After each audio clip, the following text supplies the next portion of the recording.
Good. Ready? Yeah, well, let's do this. Okay. Yeah. Okay. All right, we welcome you back to Baton Rouge for one last time on this Saturday night. We're pleased to be joined by San Diego State head coach Stacey Terry Hudson. Also in the middle, Kim Villalobos, and on the far end there, we have Callie Clark. We will start by allowing Coach to have an open comment.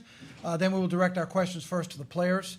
When we come around, please raise your hand, introduce yourself, your affiliation. If you're joining us via Zoom, good evening. Welcome to Baton Rouge. Please hit the raise your hand icon, and we will come to you as well. With that, Coach, the floor is yours. You know, I'm at a loss for words when it comes to this team, but I will say this. I'm just really proud of the season that we had. This game didn't reflect who we are and what we've been able to accomplish, so really proud of that. We got beat by a very good team today. You know, I thought we tried to battle in some moments, but this is going to be something we'll watch back and learn from and continue to grow our program so we can compete better next time we're in this position. But I told the girls, don't let this game cloud what we've been able to do, and we've had a great season, 25 wins the last 3 years. With a core of this group have been really, really good, and we're just going to continue to get better. Coach, thank you very much. Okay, we will open up the floor to questions again for the players. Raise your hand. We'll bring a microphone to you. To either one. We'll start with Michael in the back.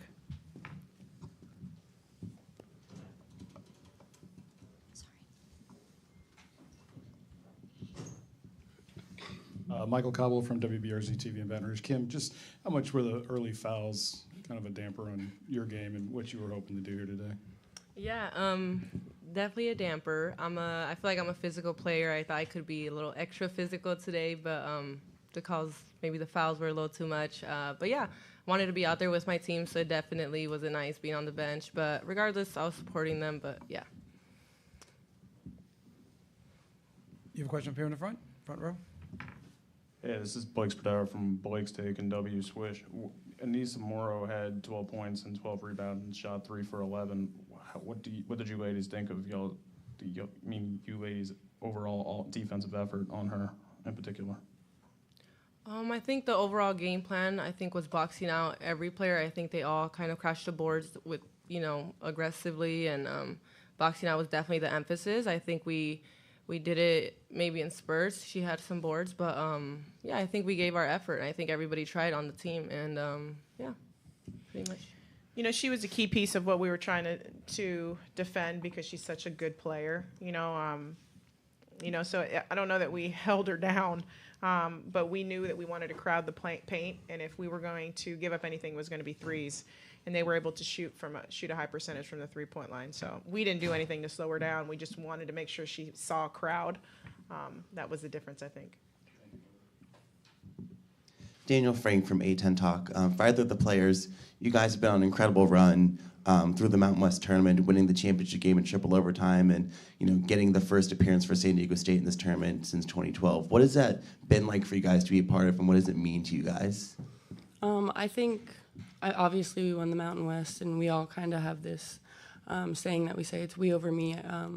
I think this was really important for us. We really built a group dynamic coming in, and we had high aspirations for how we were going to perform today, and we knew we were going to play together as a team and really focus on that, and I think we did that, and I think we had a couple mistakes, but I wouldn't regret anything that we did this season. I think we did really great in the Mountain West, and we really left our mark this year. Natalie Hevron with the next, kind of going off of that question, but bigger picture, can you just reflect on what your time at San Diego State has meant to you and reflect on your careers? You want to go first? No, I'll go first. I transferred in this last year, and Stacey and the coaching staff took a chance on me. I came from another team in the Mountain West and didn't get as many minutes as I did this year, so they really took a chance on me and saw my potential and saw what I could be, and I think with that and obviously building my confidence, I was able to be a key player this year and really make a difference on the team. And obviously I wouldn't be able to do that without them and my teammates supporting me along the way because they've been playing with me. But I just am forever grateful for the team and the family that I got to build this year. And yeah. Yeah, kind of like Callie said, I mean, I'm so grateful. I came to the school when I was 18 years old, and I'm now 23, turning 24, which is so crazy, and the time flew by, but it's also because I was accompanied by the best people that I've met my whole life, and I'm trying not to get emotional. Sorry.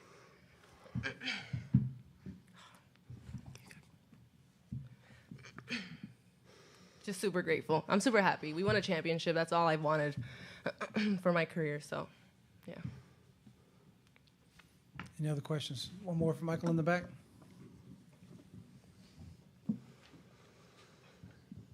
Maybe for Callie, just I know it doesn't feel great right now, but one of the points of emphasis that the LSU girls were talking about was that Kim had pointed out the bench production that you guys have and really challenging her bench. And we saw that tonight in a way that maybe we haven't seen most of this season.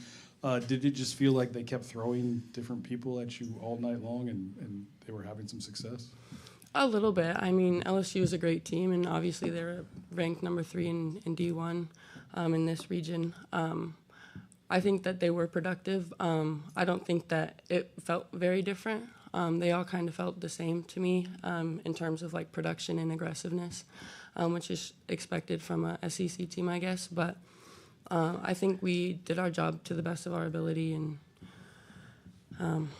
yeah. Kim and Callie, you both had outstanding seasons. Congratulations. Congratulations. It's our pleasure to have you in Baton Rouge and wish both of you the best of luck. Thanks for coming to join us here. Thank you. You all can head to the locker room and relax now. Cool. Thank you. You bet. That was kind. Thank you.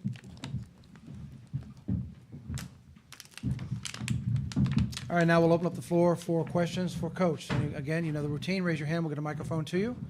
And with that, let's go. Hey, this is Blake Spadauer from Blake's Take and W Swish. How do you assess your team's overall performance this season, and what would you like to improve on going into next season? You know, I thought we had a great season. Like I said, 25 wins is nothing to shake a stick at. You know, we've had a really quality schedule in the non-conference that prepared us for, I think, our conference run and our conference season championship. But you know, we talk a lot about the bench, you know, and again, I want to answer that question because I think it's a great question. But, you know, we were very successful this year, and I thought we did a lot. As a unit, we sacrificed. There was a lot of kids that probably could have started at times that came off the bench, and we had some success being able to play that way because we were so deep. Our superpower this year was our depth. And we have some young kids that are going to be great in our program if we can keep them all together. And our transfers were just phenomenal for us. And I'll forever be grateful for the Adriana Quezadas and Kim Villalobos and Megan Fiso and those girls that stuck it out and stayed with us. And again, just a really good group of human beings. And that's what I'm going to take away from this season is they're just great girls, young women, and they're going to be destined to do great things. Mm-hmm.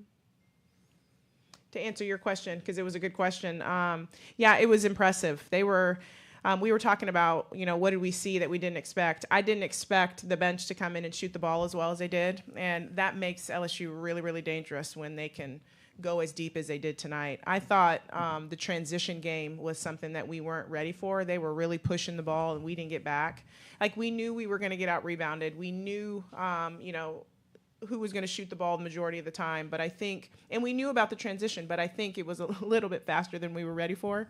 And if they can play that fast and score the way they did, it's going to be a hard out moving forward. Other questions for Coach? Up here in the front.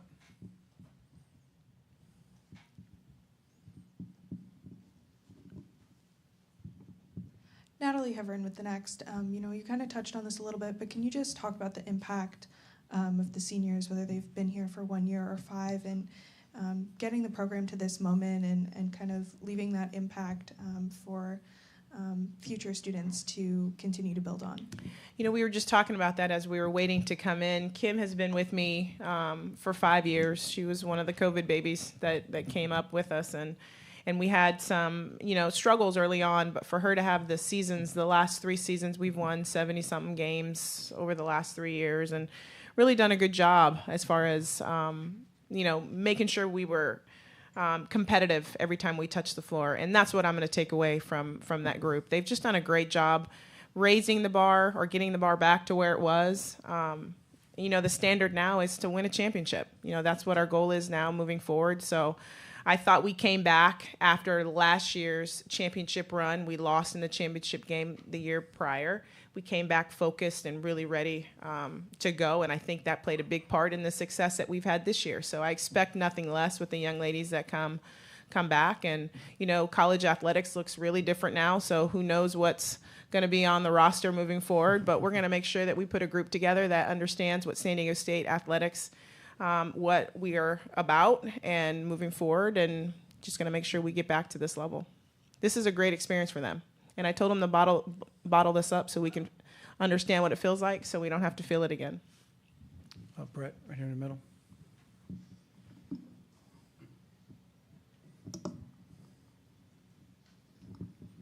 Hi, Brett Martell with AP. Just because of your history here, I was wondering if you kind of noticed, even as you were focusing on coaching, the panache with which some of the LSU players played with, like Johnson and Morrow and so forth. Panache, that's a good word. And how the crowd responded to it. And I know that that has nothing to do with basketball fundamentals, but do those intangible things make it even tougher for a visiting team here, or maybe even affect how they play? Yeah, I was impressed with the crowd. This is a little different than what it was when I was here, and as it should be. You guys won a national championship here, as it should be, but it's a great home court advantage, and it was deafening at times when they went on runs, but we expected that.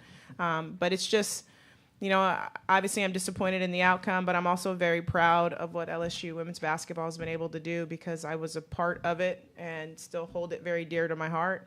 I wouldn't have gotten the job, I think, that I have now if we didn't have the success that we had when we were here at LSU. So I will forever be grateful for my time in Baton Rouge, and I will always be cheering for the Tigers. Go Tigers. Michael Cobble. You've mentioned it a couple of times, and it's just interesting to me that with this success, you're going to have more eyeballs on your program, and you're going to have other, larger programs trying to steal your roster, right? It's like, how do you deal with the double-edged sword? It's crazy, but that's what it is. Sometimes you don't want to think of it that way, but that's what college athletics is moving to. But our jobs as coaches is to mentor and to guide them. And no matter who's on our roster year in and year out, that's what our goal is always. We want to make sure they come in and respect our program, respect themselves, and become better women when they leave our program. And that's what we're selling, and that's what we've been able to do over the last 12 years. So really proud of that piece. We're graduating our young ladies. They're going into careers of service, which always makes me very proud. Playing overseas, playing professional basketball, but when they come in, it's really fun to be a part of the journey, and that's what I focus on. We're going to have some leave and some go, and we've had a lot of success with transfers too, but it's really about the journey, and I have enjoyed this group thoroughly. We've done some amazing things, and I will forever be grateful for what they were able to give San Diego State women's basketball.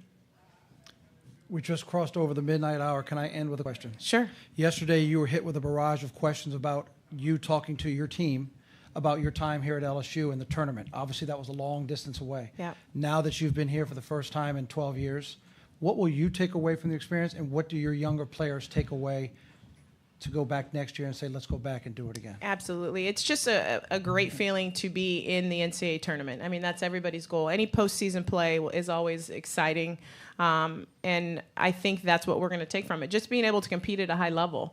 Again, it wasn't the outcome tonight that we wanted, but I just love sharing the court with some of these athletes, Coach Mulkey, what we've been able to do and lift the game as we have over the last couple years. That's what I'm taking from this. It's just, like I said, I've been doing this for a long time, and watching my daughter go through it now, and we have women's basketball has grown leaps and bounds, and that's really what I'm proud of. The eyeballs on the sport, the crowd that we mentioned, the viewership on ESPN, the games that we're getting, and primetime slots. That's really what it's about. We are raising the bar, all of us. And I think it's part of our responsibility as coaches, but just very proud of these young women who are doing everything they can. I couldn't go, I don't know, one commercial break without seeing Flagey on a Powerade commercial. And and as I'm looking at it, I'm just so proud of her and all the women that are getting these opportunities. And I'm just grateful to be in the position that we're in, but I am just amazed at where the game has gone over my time. Well, you had an outstanding season, and like I said yesterday, it's a pleasure welcoming you back to Baton Rouge. Great to have you, and best of luck in the future. Thank you. Safe travels back home. We thank everybody for joining us. We're back here tomorrow at 1:20 with press conferences. Until then, it's after midnight. Have a good morning, everybody. Thanks for joining us in Baton Rouge.